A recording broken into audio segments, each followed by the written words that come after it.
Hello, crafty friends. This is Sue, your not so crafty crafter, and I'm here to share my Saturday morning makes. First off, I need to give a shout out to all of the creators from Sat Morn Makes. Thank you so much for such a warm welcome. Wasn't expecting that. Lots of new subscribers. I appreciate you all so much. I still feel like, even though I've been doing this since like 2015, 2016, I still feel like a newbie in this community. So thank you again, for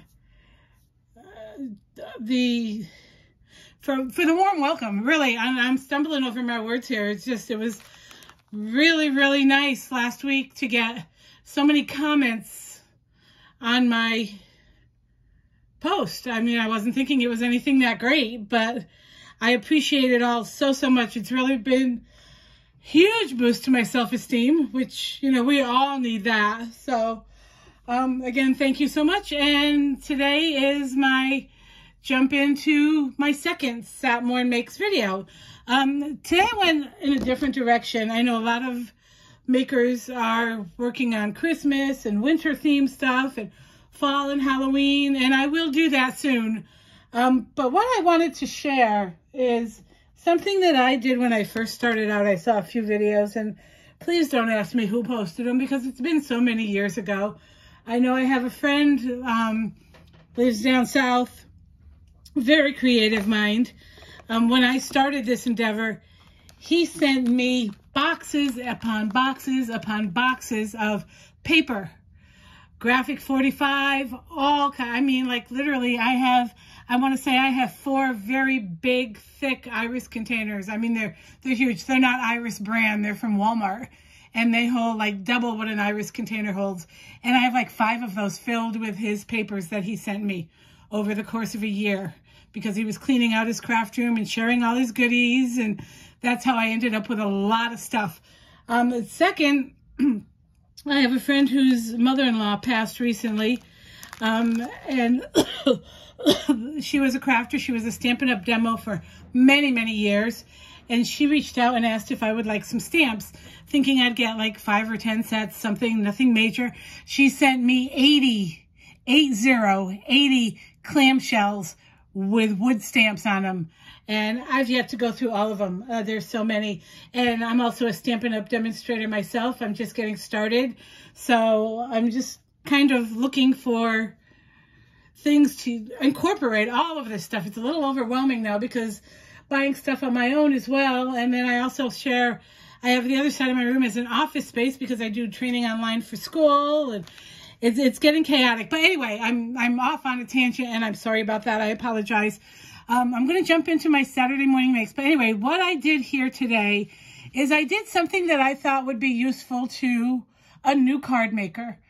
I'm going to share some cards I made using only a paper pad and some card bases that I found on clearance. Paper pad was also bought on sale as well. So you don't have to break the bank to get started. You can make some very pretty cards. And I just thought I would go that route today. Now, I did make these last night. I was up till like 1 o'clock in the morning, just stressing about some stuff because I am going back to work on the 17th. And it's a few days earlier than I was planning and expecting, but it's all good. I'm happy to go back. Those that don't know me, I work as a paraprofessional in our local school district, which is I live in a small town in southern Iowa, and I love my job. I have been on this journey. This is my 11th year, my 10th consecutive year, and I'm also a bus aide in the afternoon, and this is my 9th year of doing that. So, yeah, I mean, yeah, you know, everyone has bad days, but I truly love my job, and the beginning of the year is so exciting for me. So anyway, let's get started, shall we? I'm sorry, I'm just on a tangent today. Too much coffee, lots of energy, so let's go. So anyway, I picked up this paper pad. It's a mega pad by Echo Park. It's called Summer, and the reason I chose this pad is because it has some really pretty papers, but it also has lots of cut-aparts. And it has, see if I can find it. The only thing I don't like about this pad is the minute you open it, the papers fall out. Lots of fun cut aparts. Lots of, these are called title pages, and they're good for scrapbooking, but they're also very good for card making. I have a couple pads like this that have this kind of stuff in it. Just pull out one of these, a piece of pattern paper, and a card base, and you can use your plain white cardstock, whatever color cardstock you have, to make these. I decided I was going to share ways to use these card bases that we all seem to be buying at Hobby Lobby these past few weeks that have been on clearance.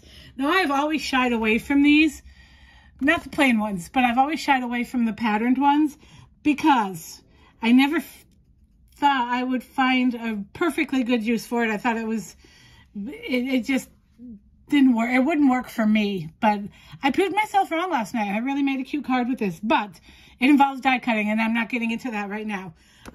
Get your card bases, get you some pretty pattern paper, and let's see what we can make. The first one I did was this one. Now, I have to say, when I made it last night, it was supposed to be the pattern paper on the bottom and this on the top. Now, you see that's upside down. That's fine for a reason, because when I created this, it was right side up. But I went to pick it up off the table, and so what I did is I took this piece off and flipped it over and put it on the bottom, so it's on the bottom instead of the top, but it's okay. Again, piece of pattern paper cut on the diagonal, a card base from this pack of ombre cards, and a cut apart that matches my floral paper. And then I just put some Stampin' Up! Twine, kind of finish off the edge here because it looked kind of off. And then, of course, because this is a tag, I put a little bit of twine on there. So, and that's it. And I keep, most of my cards are blank inside, but we'll see that. So there's that one. And I made 3 cards. Actually, these two are almost the same. These are from the same pieces of paper. This piece of paper was the opposite end of this. I wanted to do it this way, like I did this one, but when I cut the paper, I realized I did not cut off the part with the hole on the top, which is typically the branding strip. So I cut it down, cut the hole off the top, and it just went in a different direction. It just fit better this way. So again, I used a cut apart. I used one of my titles, and I put a little bit of that twine. Again, I did it on the raw edge of the paper, and then I bundled some up between. So no stamping on this card at all, or on this card. No ink needed, no stamps needed, no extra money spent. Just a good, easy way to get started in the card making hobby. Now, I did do the inside of this card. I love that Sentiment Choose Joy, and I took whatever piece of scrap I had left, put it along the bottom, and trimmed it.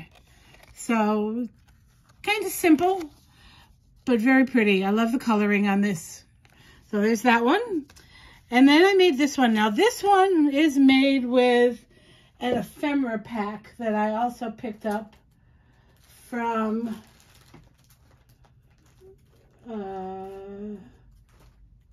here we go, Echo Park. I just did a haul video.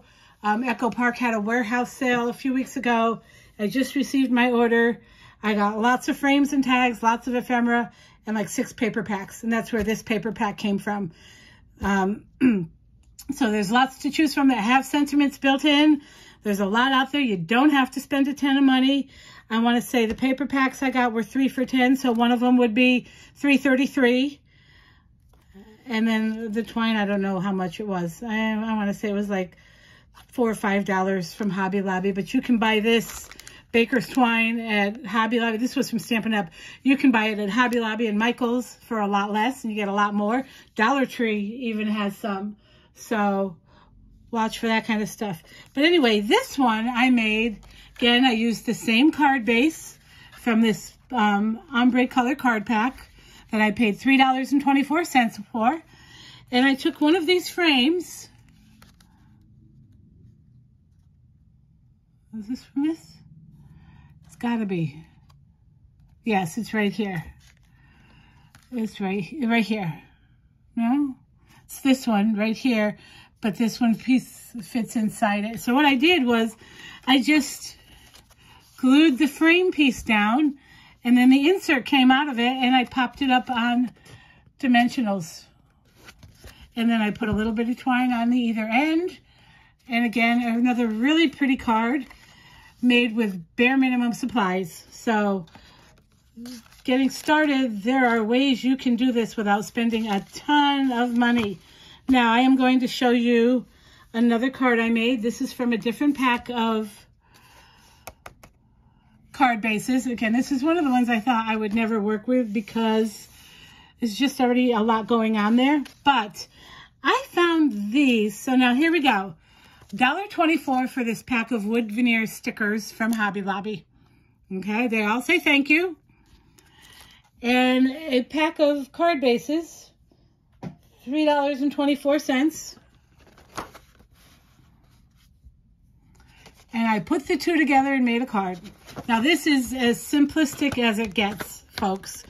And I love it. Because if I need to make a card for someone quick, like I find out the day before that someone at work has a birthday and I want to make them a card, or they've slipped me, you know, they brought me a cup of coffee and a donut for breakfast and I want to give a thank you, there we go. And I kept the blank inside so I could write a nice note. But it's very, very simple, but I love all the gold foiling. I'm a sucker for gold foiling. So there's that. And then this is the first one I made, but I thought, okay, a newbie might not have a die cutting machine or die cuts, dies. That's why I went with the direction of going with just using paper and tape and maybe some twine. This is also from that card pack I just showed. But what I did is I took a corner from a Crafter, is it Crafter's Companion? I'll have to look here.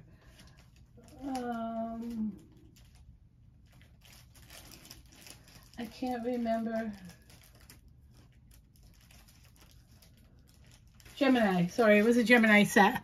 And there's a bunch of corner frames, and this is the smallest one they had. So I die cut it in foil and put it on two corners, and then I die cut Thankful on the inside of one of these. Just a very simple thank you card. I went with gold because it looks like there's little, it's not foiled, but it is gold splatter. And again, very simple but elegant card, easy to make, don't need a lot of supplies, don't need a lot of time other than trying to figure out what you want to do with all this stuff. This is something I like to do when I can't think of something else or say no. And I want to say this in the kindest way. We all have our weakness or shortcomings, things we do better than other things. I'm not a huge colorer. I have a wall. I have every Spectrum worn marker out there, the full set, all of them. I never use them. I have several sets of colored pencils. One very small set of Prismacolors, but all the rest are your basic Crayola, RoseArt, all of those. Never use them. Never use them because I never feel like my work is adequate enough. Start small. Find something that works for you and then build on that. Paper piecing is another thing that I love to do. And I'm seeing so many makes with the Saturday morning makes that do that. And if you're interested in learning how to do that, watch one of these videos. There's just so much you can do with paper, just paper alone. That's amazing. So, all right, I'm going to end it there because I feel like I've been ranting and raving. And yeah, it's a 15-minute video, 16-minute video. I think I'm done. Again, thank you so much to all the creators at Satmorn Makes for such a warm and inviting welcome. I appreciate you all so much. Thank you for letting me play along. I hope everyone has an amazing week, and I will see you all next time. Bye.